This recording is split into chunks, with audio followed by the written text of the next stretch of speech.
Hi guys! So, ah may nag-comment sa isang video namin kung paano kami nakapunta dito sa Czech Republic. Paano kami nakarating.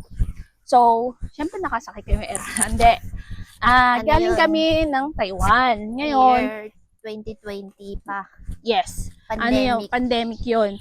So, may applyan dun sa Taiwan na may agency na ang pangalan ng agency namin that time is El Vista. Pero alam ko ngayon, nagbago na sila ng pangalan, hindi na sa El Vista.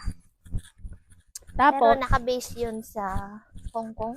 Hong Kong or Singapore Ano lang. nakalimutan namin. So, nag-apply kami doon and then Nagpa-orientation sa Taiwan. sa Taiwan.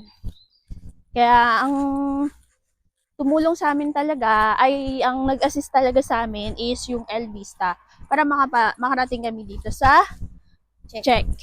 Kaya hindi na kami umuwi ng Pilipinas nag-ano na kami, nag Taiwan to Czech na. So cross country kami. So ngayon medyo hinihigpitan na ngayon yung pag-cross country kasi marami na pong nai-scam. Kaya medyo ingat tayo sa pag cross country kasi hindi sila naka-ano sa base sa yung agency hindi naka-base sa Pinas, sa ibang lugar sila.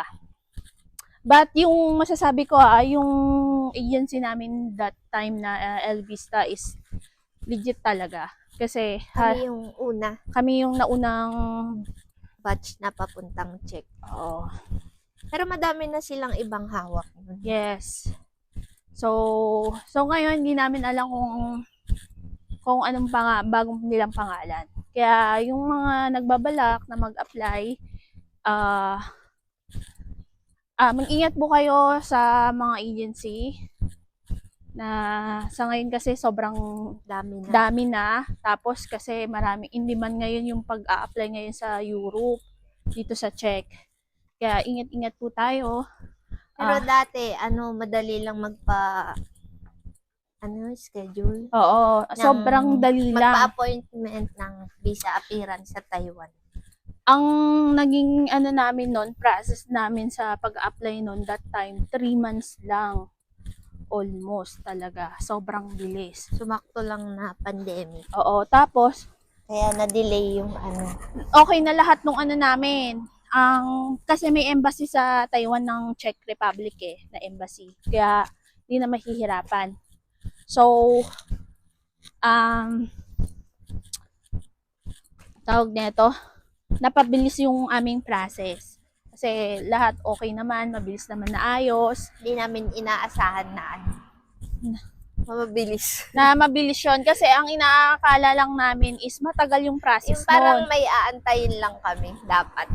Oo. Kaso nagulat kami, after 3 months okay na, nag-aantay na lang kami ng flight.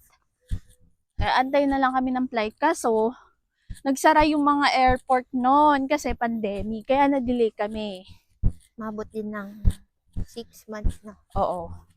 Pero nakarating pagka bukas, book agad ng ticket yung agency namin. Tapos, yun na, nakarating kami. So, magkano yung dati? So, ang mga nagastos namin is umabot ng 120. Lahat na yun. NT. So, kung mga nasa Taiwan, 180. 120? Ay, 120,000 NT. Siguro sa Pinas yun, kulang 200. 200. So, ganun ka, magastos din. Kaya, ganun po kami nakarating. Ay nag-assist sa amin ng agency at nakarating kami dito sa Czech. Pagdating dito, naman, mga naka-face mask lang, pero hindi mahigpit, no? And ngayon, sa awa ng Diyos, naka-4 na taon na kami dito sa Czech.